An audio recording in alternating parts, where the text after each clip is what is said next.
Yan, hello sa inyo mga kaprinting. Marami pa rin nagtatanong kung paano mag-download ng Easy Photo Print. Kasi yung Easy Photo Print, yan yung lumang version ng pag-print ng photo ng Epson. Kumbaga yan ay pre-app pag bumili ka ng printer, no? Nada-download lang yan. Sa mga lumang version tulad ng T60, L805, meron yan.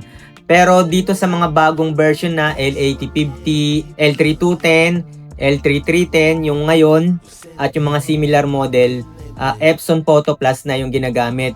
Pero napapagana pa rin ito sa mga entry level na Epson printer tulad nitong L3310. So ito yung bagong modelo ngayong 2026. May nagtatanong pa rin, ganito lang yung pag-download, hindi pa naman siya nawawala sa website ng Epson.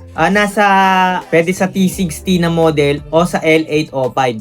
So search nyo lang Epson L805.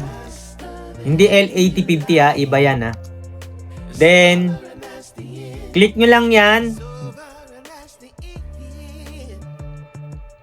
Yan, antayin nyo lang. Then, pipiliin nyo yung operating system na ginagamit ninyo. Then, click nyo yung go. Then, eto lang, Easy Photo Print, yan, 32, 64 bits. I-download nyo lang. Then, pagka na-download na yan, i-install ninyo. Then, gawin nyo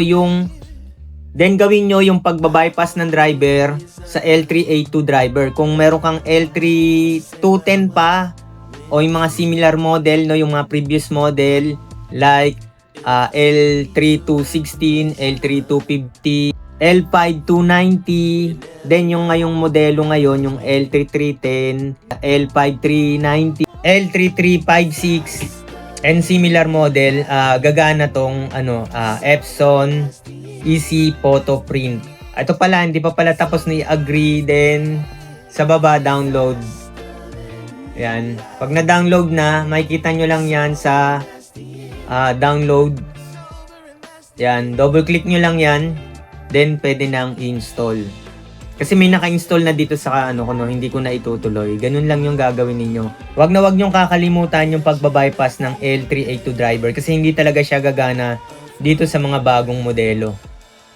Yan. Naka-install na kasi kaya nag-error. Yan, hanggang sa muli, wag nating kakalimutan mag-subscribe dito sa Bentech. Maraming salamat. Yung store tab, yung affiliate store tab ng Bentech dito sa channel na to, kung bibili kayo ng printer, computer, consumables, at iba pang tech gadget, meron pong YouTube exclusive voucher. So ibig sabihin po may discount. Halimbawa po yung printer, meron pong 1,800 na less or minsan mas mataas pa depende sa ibibigay na voucher. Then recommended ko sa cellphone nyo i-view. Then mare-redirect kayo sa Shopee app. Hanapin nyo na lang kung magkano yung voucher na maliles. I could use some motivation, but I know how I feel.